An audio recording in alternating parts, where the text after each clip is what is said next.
Shout out everyone! Ayan, nagluto na naman ang inyong nanay ng ulam natin ngayong gabi. Ayan, kumukulo na yung ating tubig na hinanda para dito natin ilalaga ang ating nag-iisang chicken na maliit. Ayan, tapos ihalo na natin lahat guys.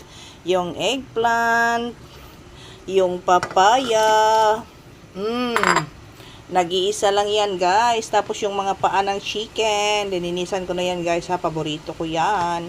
At syempre yung siling mahaba at kamatis at mga ano niya.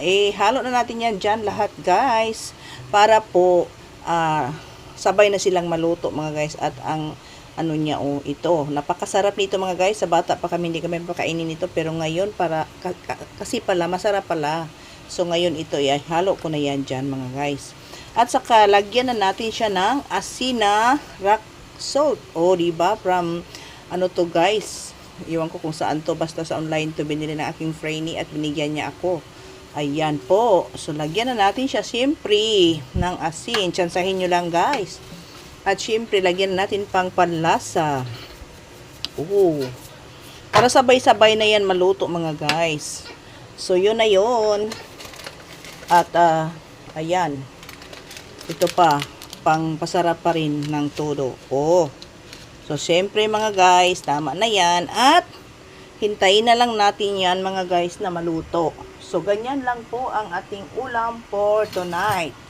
Maliit na chicken mga guys, ang liit-liit. So, aroy, nalaglag tuloy ang aking mga guys, yung aking luwag.